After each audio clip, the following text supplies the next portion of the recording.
I think about from the moment I was born, I wanted to be president of the United States. Everyone knew that's what I wanted to do. What made you decide that you wanted to go to law school? It seemed like a lot of people went to law school who became president of the United States. That's Anne Hill.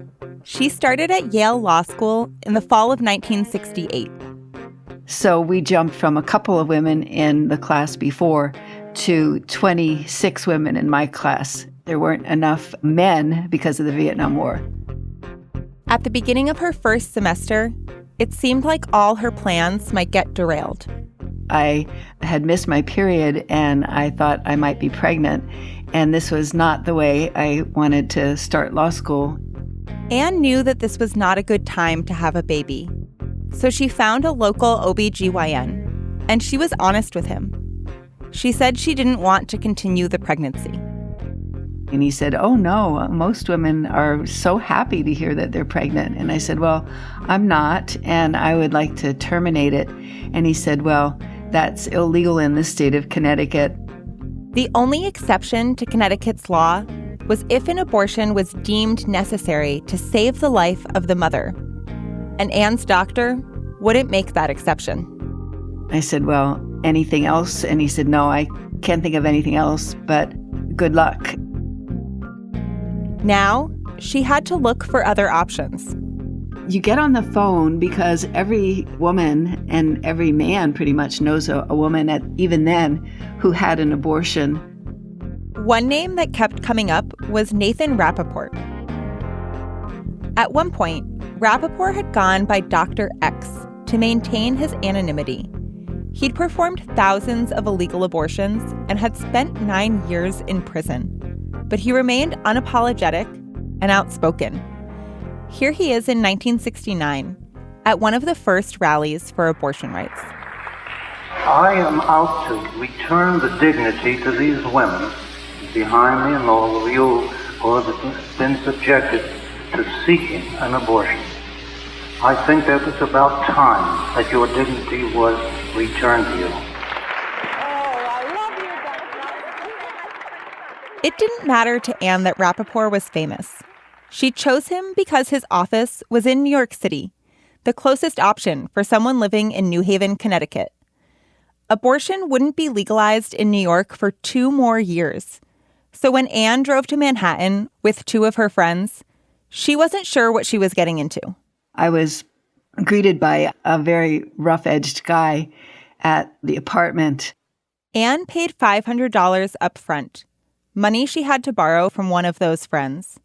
She then left them in the waiting room and walked back to the medical office. There was a chair with stirrups. Dr. Rappaport was in a doctor's uniform, if you will, white, but the nurse, the other male, wasn't. I was put completely out, unconscious. When I woke up, I did not know how long the procedure had been. I had no idea if I had been there 10 minutes or 10 hours. I came to in that room eventually and didn't feel the pain immediately. And Dr. Rappaport at that point brought out these papers. Those papers had nothing to do with Anne's procedure. They were articles and documents about Rappaport's legal troubles. And he went over it like page by page with me as I was still coming to, about how he had been unjustly punished. It was there, still in stirrups, that Anne learned that Rappaport had been arrested in connection to a woman's death. Another woman had died, and that stark reality hit me like a punch in the gut. He suddenly went from being in control as the doctor doing the abortion to the one pleading his case and asking me to represent him. I guess knowing that I was a law student, if there was anything I could do to get him a pardon or help him get his medical license back. Anne was still in her first semester of law school and still trying to process what had happened to her. And I just thought how fortunate I was not to have died in that stirrup chair. As soon as I got clear-headed enough, I just went running into the waiting room. And I just said, let's go, let's go, let's go. Her friends helped her get out of the apartment and drove her back to Connecticut. It wasn't a comfortable ride. I was bleeding a fair amount, more than you do when you menstruate. And I was in a lot of pain, and then I was really scared too. Anne went back to the OBGYN, the doctor she'd seen when she first realized she was pregnant. I told him that I had terminated the pregnancy and that I was in bleeding and in a lot of pain. And he said, oh, well, now we could perform a DNC, which is just to clean out your uterus if there are any remnants left. I could arrange to do that. And I thought, well, gee, how big of you? You know, here I am, having nearly died getting an illegal abortion, and now you're telling me you can help me. Anne didn't end up needing another procedure. Her bleeding stopped on its own. But she could not get over what she'd been subjected to. I was just furious. I was furious that I had to risk my life for an illegal abortion. I was furious that I didn't have control over my own body. I was furious that a whole state, a whole country would place women in jeopardy. It went immediately from personal to all other women, and I was bound and determined to change it. This is Slow Burn. I'm Susan Matthews. In the early 1970s, women all over the country were furious. Some of them channeled that rage into the fight to overturn the nation's abortion laws. Two cases brought by women attorneys, Doe v. Bolton and Roe v. Wade, were moving from Georgia and Texas to the Supreme Court. And the first-year law student, Anne Hill, she was about to start her own battle, one that would help transform America in ways she never imagined. What would it take to change the abortion laws in Connecticut? What forces were reformers up against? And how did this fight set the stage for the Supreme Court? I just was hot to trot to get into court and to get rid of these laws. This is episode 3, Women versus Connecticut.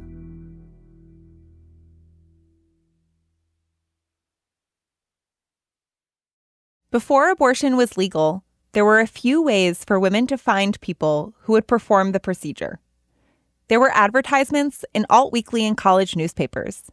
There was also an interfaith religious network that helped connect women with providers. This is the Chicago Area Clergy Consultation Service on problem pregnancies. You are being answered electronically and need only take down the name and number of one of the 4 clergymen whose names will follow.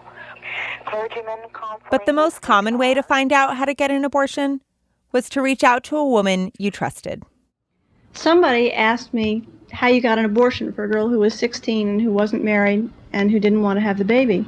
That's Betsy Gilbertson. She and Anne Hill were part of New Haven Women's Liberation. That group formed when the women felt they weren't being listened to in anti-Vietnam War gatherings. They had plenty to talk about on their own, and Betsy had an idea for something they could do. And so I went around and talked to various ministers and doctors and the people I could think of that you would ask about that. But after that happened, other people started to call me. I guess they had heard that I knew how to get people abortions, which was certainly not the truth. But I began to get calls at fairly regular intervals. Betsy and Anne started making plans. What I call the Underground Railroad in New Haven to get women to get safe abortions. Anne and her friends found a clinic in Montreal that they felt comfortable sending women to. It offered clean facilities and professional services.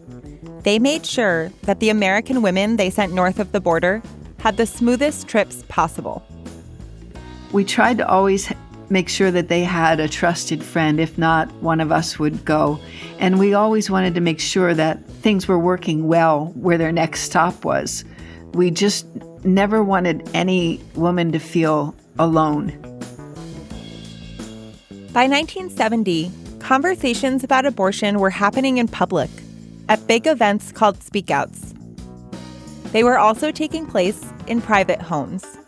We did meet a lot in women's living rooms. Nobody was in charge of making cookies, but, if a woman hosted something, in those days anyway, the woman put out a spread. There was just no getting around it. New Haven Women's Liberation wasn't just made up of law students. It included all kinds of women, some of them mothers. Anne brought a tape recorder to one of their meetings. We felt the kind of comradeship that you feel for being involved in a conspiracy that is illegal and also that people really need. Yeah, for me that was the only experience I got, not having gotten an abortion myself. Sorry. Okay. That it made us want to have a women's movement in the first place.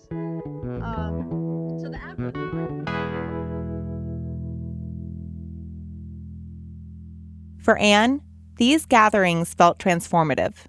If you share with another woman like your deepest secrets, she will share her deepest secrets with you. There's just a trust. I talked about my abortion and found out that other women had gone through this humiliating, terrifying experience, and that made me convinced even more that we had to do something as a group. It also shocked me. When I asked Anne how she balanced activism with being a full-time student, she told me that law school was not that hard, but she did put her legal education to practical use. I decided I needed to do something about getting rid of the anti-abortion laws in Connecticut. And I thought, okay, we're going to do this. We're going to file a lawsuit, and we're going to get this done. By God, we're going to get this done as women. Anne and her friends didn't come up with the lawsuit idea on their own.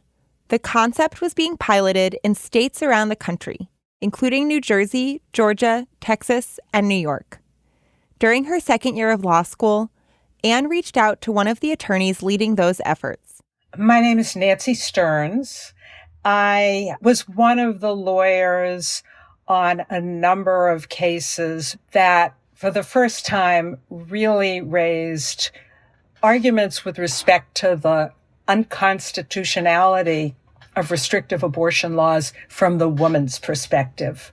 You heard from Nancy in episode 1. She's the lawyer who helped overturn Shirley Wheeler's conviction for getting an abortion. And I called her and introduced myself. And she encouraged me to do whatever we could in Connecticut, and she would stay in touch. And, she was my muse.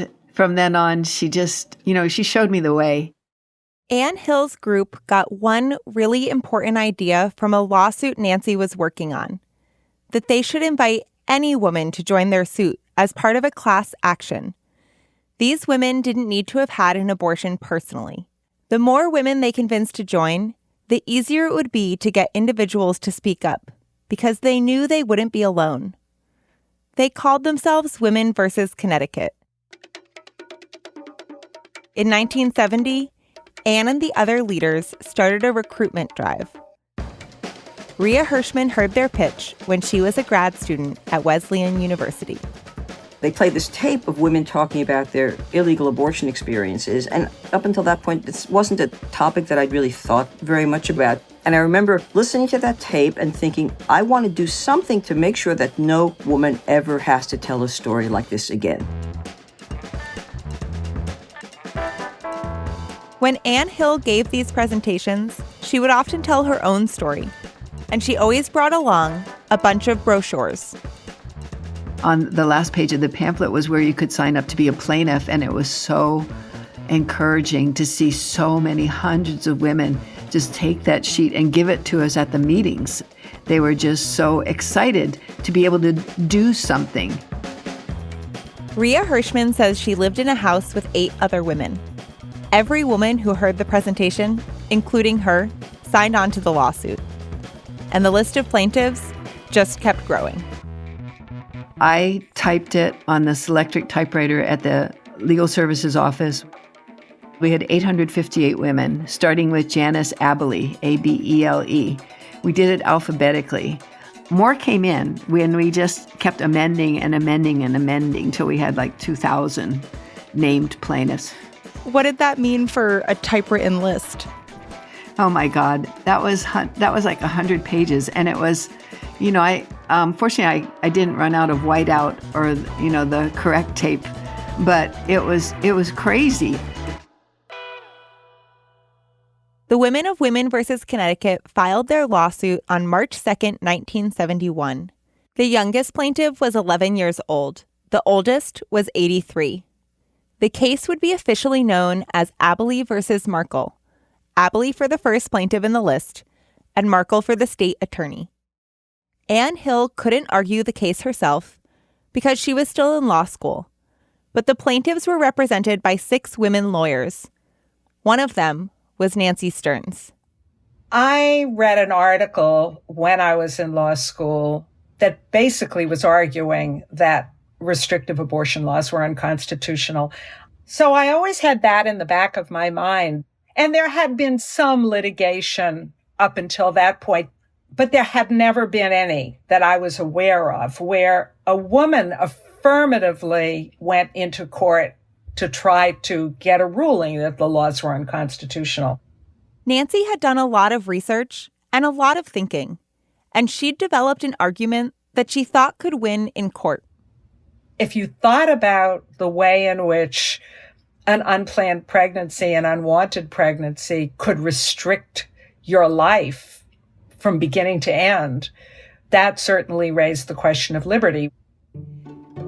Nancy believed that reproductive rights could be protected by the 14th Amendment of the U.S. Constitution. That amendment says that no state shall deprive any person of life, liberty, or property without due process of law. A couple of recent Supreme Court decisions had made the 14th Amendment look like a promising avenue. One of them, Griswold versus Connecticut, protected the right of married couples to use contraception. The decision in that case was grounded in something novel, a phrase that isn't found in the Constitution itself, the right to privacy. One of the lawyers who helped win the Griswold case was Katie Rohrbach. She was also on the legal team for Women versus Connecticut. Katie Rohrbach and Nancy Stearns decided to use the same constitutional argument that had swayed the court in Griswold, that the right to access birth control, and now to have an abortion, was protected by this newly enshrined right to privacy. Still, like any thorough lawyers, they weren't going to stake their whole case on a single argument. We also thought about whether having to go through the 9 months of pregnancy is basically a cruel and unusual punishment, because, of course, the man can walk away scot-free and often does. The attorneys laid out 9 different arguments for why Connecticut's abortion law was unconstitutional. They presented those arguments to a panel of judges in United States District Court. For Anne Hill and the other women, this was a huge moment, a chance to have their voices heard by the men who had the power to change Connecticut's abortion law. But the judges had other ideas. We wanted to call a lot of witnesses, and that 3-judge panel said, we have all of your affidavits and we have all of your written arguments, and we think we can decide without having a hearing. So they did. One of the 3 judges on that panel, John Newman, had just been appointed by President Richard Nixon. I'd only been a judge for 2 months. I was then 39 years old, probably too young to become a judge, but you don't get to pick the year you start. Judge Newman's more senior colleagues both wanted to issue a sweeping ruling. They thought they had to decide the ultimate question of whether the Connecticut legislature could protect the life of the fetus. The problem was those 2 judges were on opposite sides. One was adamant that the Connecticut law outlawing abortion should stay on the books. The other felt just as strongly that it should get tossed out. That meant Judge Newman would have to break the tie. And so he dug into the history of the Connecticut statute. At that point, it was more than 100 years old.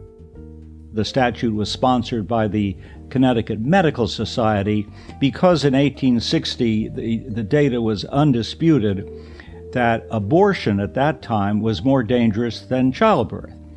It had not been passed to protect the life of the fetus, but to protect the health of the mother. And in 1972, the evidence was undisputed that childbirth was more dangerous to the health of a mother, indeed the life of a mother, than abortion. Newman was convinced the law was outdated and needed to be struck down. It was now 2 judges against 1. The women were going to win. Rhea Hirschman remembers how gratifying it felt. This was not a standard lawsuit. This was brilliant and creative and unusual and feminist and sometimes peculiar legal strategy that was taken on in the spirit of, this is what we have to do, confronting a system that isn't used to women rising up and saying, this just is not right. But the win would be short-lived. There was a backlash brewing all over the nation. In 1972, that backlash would come to Connecticut. I get fed up with the women's liberationists running down motherhood and saying that it's a menial, degrading career and that the home is a prison from which women should be liberated. Now, the home is the most fulfilling place for most women. We'll be back in a minute.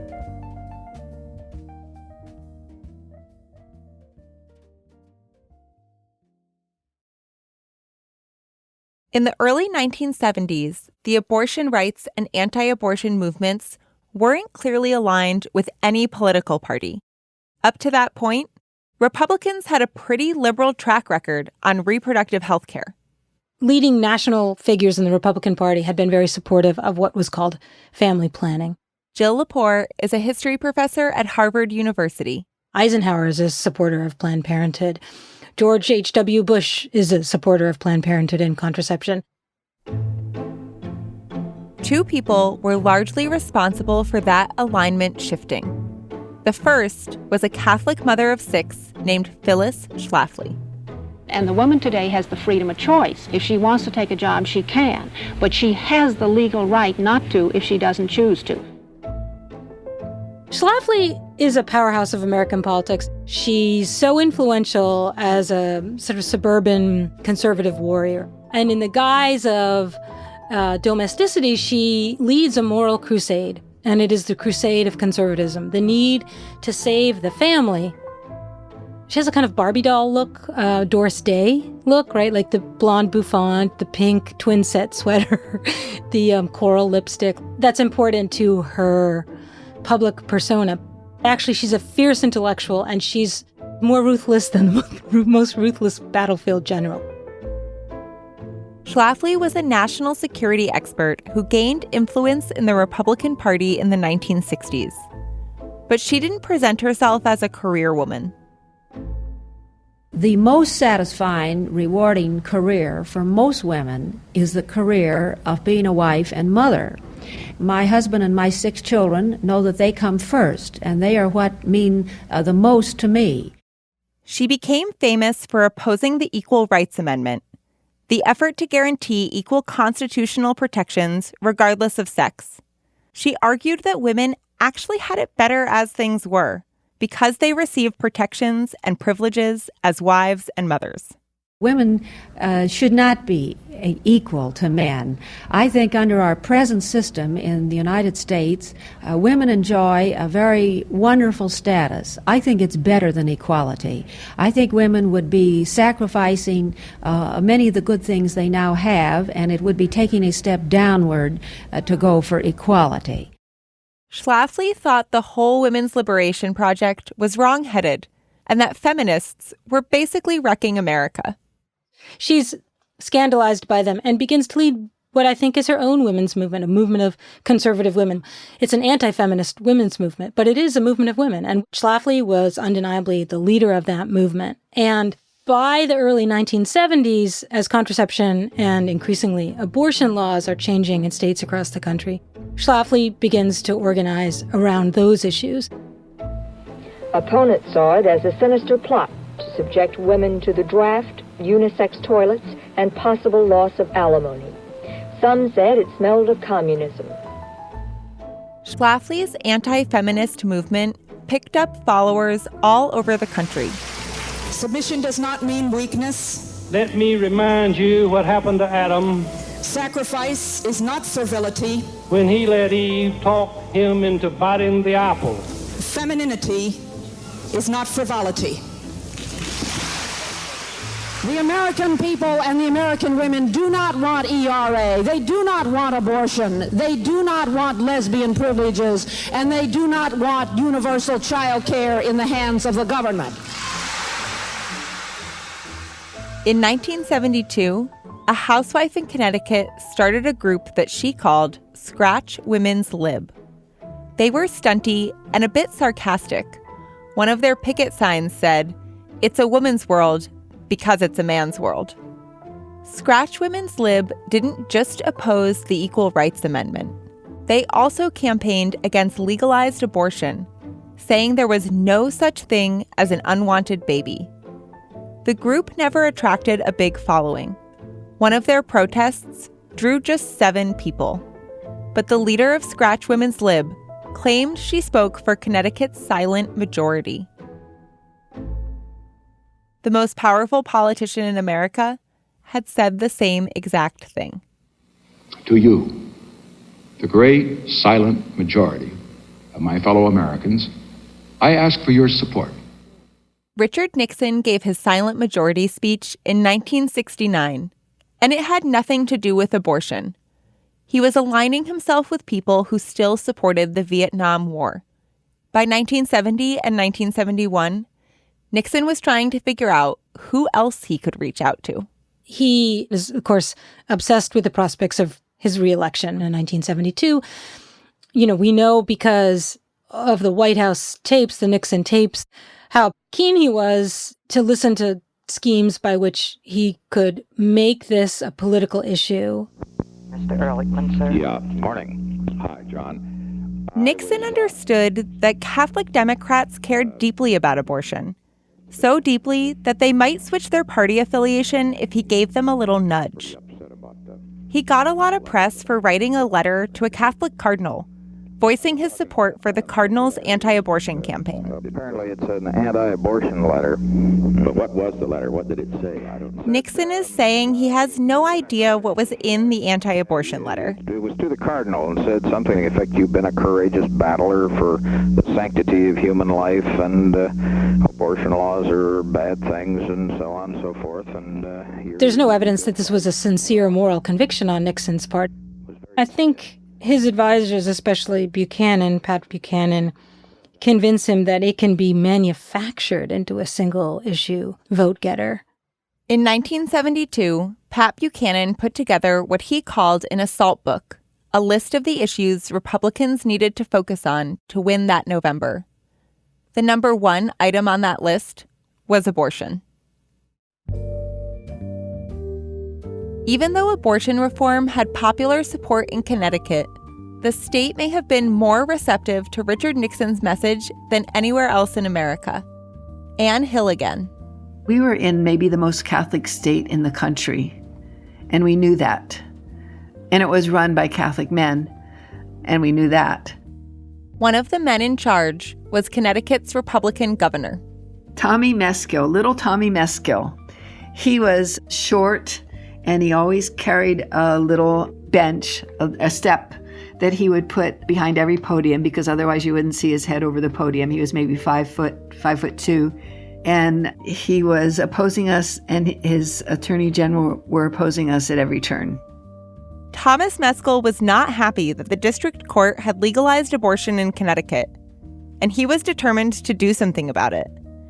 A Nixon appointee, John Newman, had struck down the state's abortion law, but Judge Newman didn't close the door for politicians like Meskill. My opinion left it open to the Connecticut legislature, if they wish to come back with a statute specifically protecting the life of the fetus. Meskill wasn't going to pass up that opportunity. The governor believed life began at conception. Historian Amy Kesselman has studied women versus Connecticut extensively.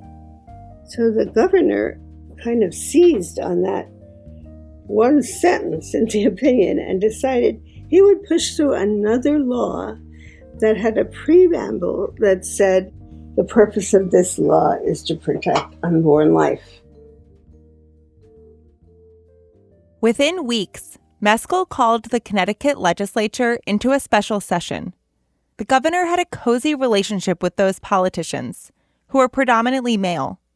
Here's how paternalistic that group was. The state capitol had a special dining hall for the lawmakers called the Hawaiian Room. Women, even women legislators, were not allowed inside unless they were accompanied by a man. One state rep said all she could do was stand at the door and look hungry. The men who hung out in the Hawaiian Room would be the ones deciding the future of abortion in Connecticut. Before they voted, the bill got debated at a public hearing. Women versus Connecticut showed up in full force. And the place was crazy. I mean, there were hundreds of us there.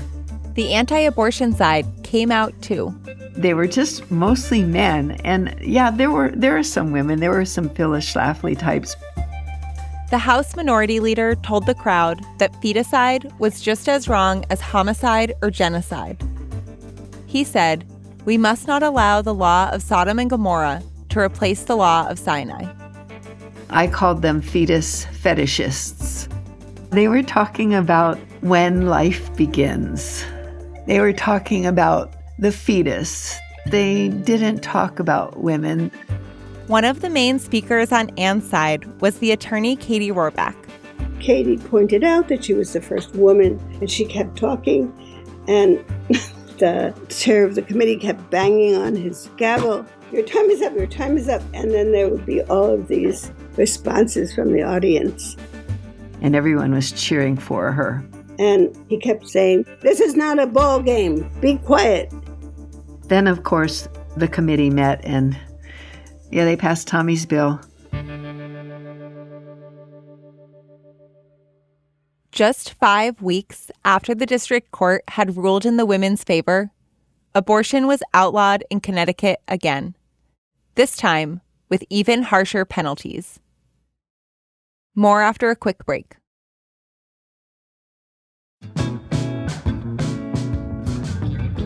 I want to take a moment to acknowledge the International Women's Media Foundation, the global nonprofit that funds and supports women and non-binary journalists. They saw the value of our reporting and dove in early to make Slow Burn's 7th season possible. The IWMF has enabled this type of work for more than 30 years, and they can use your support too. Check them out at IWMF.org or go follow them on social media to learn more. The women of Women versus Connecticut were angry when the state legislature outlawed abortion again. They were also prepared. So that happened on May 23rd, and we were ready for it, so we were back into court on May 26th. The second case was almost identical to the one that came before. But now, instead of fighting a law that had been passed in the 1860s, they were fighting one that had gone through just a few days earlier. The same 3 judges, including John Newman, would hear the new case at a federal courthouse in Connecticut. It's a large courtroom, rather handsome. It has a couple of portraits on the walls, rather dignified. Rhea Hirschman had signed on as a plaintiff in Women versus Connecticut after she'd heard their pitch. On the left, it was all these women sitting behind the women attorneys. It was a wonderful scene. We used to joke about who were the friends of the bride and who were the friends of the groom. And their side was empty except for a few men and then the male attorneys. By this point, Anne had finished law school and passed the bar exam. So I could be with the other lawyers in front of the bar. I didn't have to be sitting back in the pews with the congregation. Do you remember what you wore to court that day? Oh my gosh. We were wearing slacks to court. And I'm telling you, in those days, a woman wearing pants to court or pants anywhere, you were immediately women's liberation. It was nuts. The first time around, the 3 judges had decided they didn't need to hear any arguments, that they could decide the case on their own. This time, they changed their minds. That meant some of the 2,000 named plaintiffs got to tell their stories in court. The women would just talk about the horrible things that, terminating a pregnancy illegally had caused in their lives, or their fear of not being able to terminate a pregnancy. And so these were incredibly moving stories. And I think there wasn't a dry eye. It was amazing to see so many women in court. These were secrets that we had shared, but now they were telling their truth on the record in a federal court. The attorneys representing the state of Connecticut argued that life begins at conception and that a fetus has rights that need to be protected. One doctor testified that he didn't perform abortions because he considered both the mother and fetus his patients. There was also a Canadian physician who showed a short film of tiny fetuses getting probed with needles. And then there would be this hand reaching in with like a big needle and poking the fetus, and the fetus would move around as anything in this liquid would move around. And he was explaining to the court that this experiment with fetuses, God knows where he got them, showed that the fetuses had fear and the fetuses had real emotions. Then, one of the lawyers for Women versus Connecticut got to cross-examine him. She was asking him, like, where did you get these fetuses? And you're saying that because the fetus moves in the liquid when you poke it, that to you is an indication that it has an emotion? And he didn't answer anything very well at all, and finally got off the stand and left in a huff.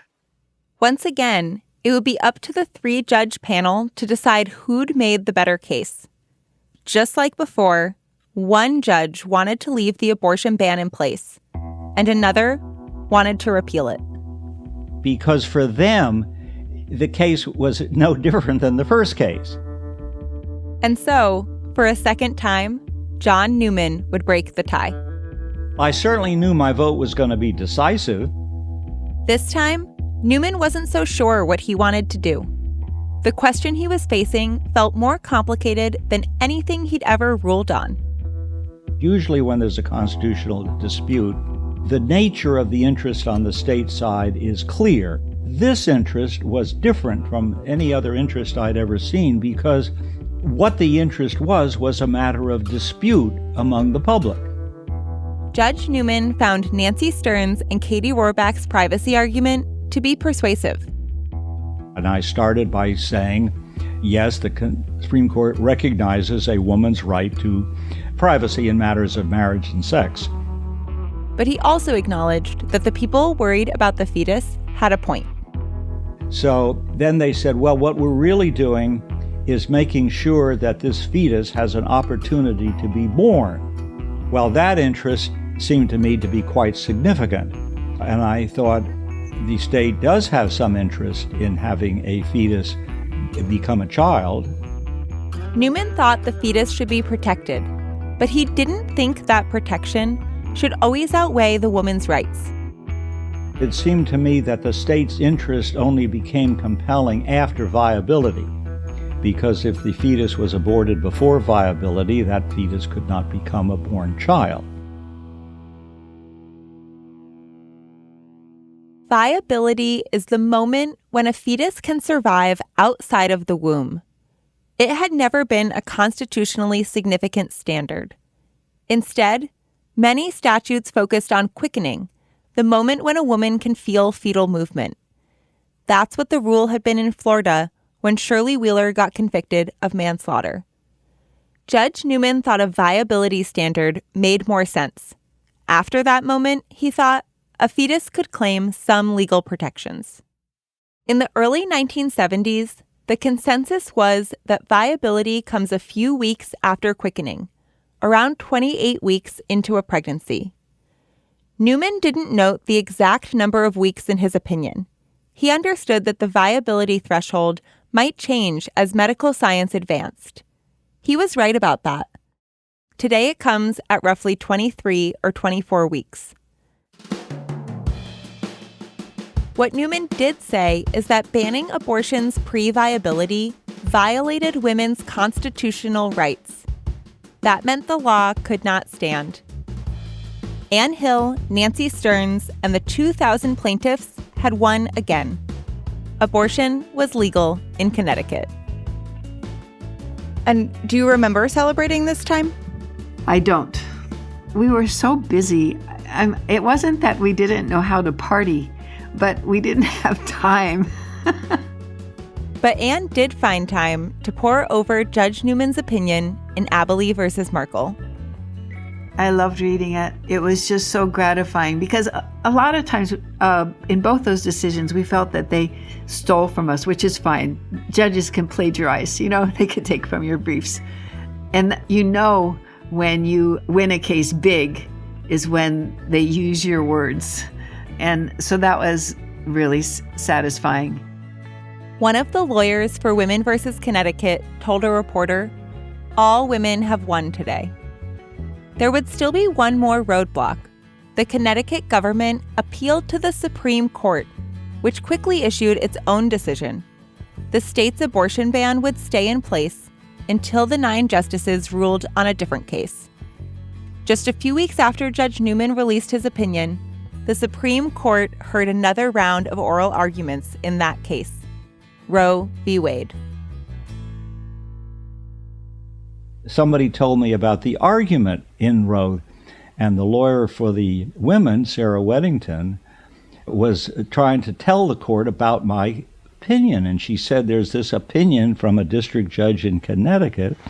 One of the cases decided since our last argument, December 13th, was the second Connecticut case, Abel versus Markle, which Judge... and then she said, I've forgotten his name. Chief Justice Warren Burger interjected. Excuse me? Newman. He leaned over and said, his name is Newman. Newman wrote the opinion, yes, thank you. In that case, that 3-judge court held the Connecticut statute, a slightly revised statute. John Newman is 90 years old now, and he's still serving as a judge. He remains pretty modest about all of this. I have no illusions that my opinion had any bearing on the outcome of Roe. Roe was going to be decided the way they were going to decide it.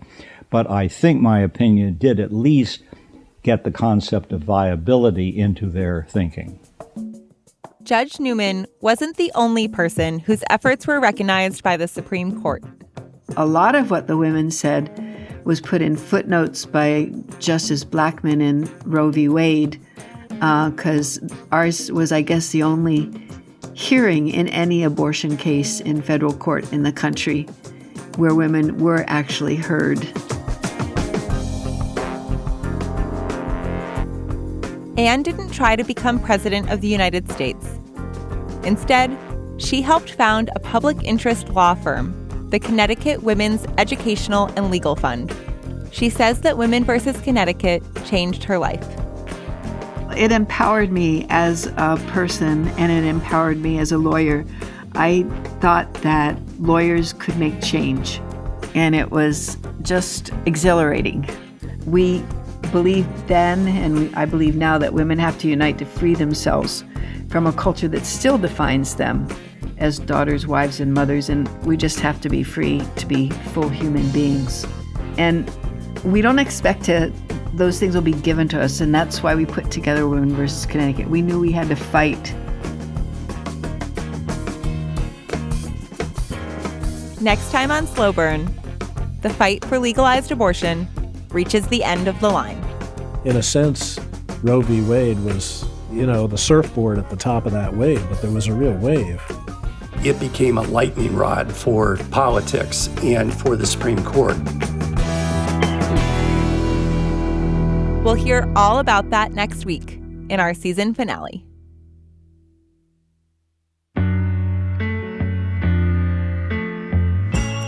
Slow Burn is produced by Samira Tazari, Sophie Summergrad, Sol Werthan, and me, Susan Matthews.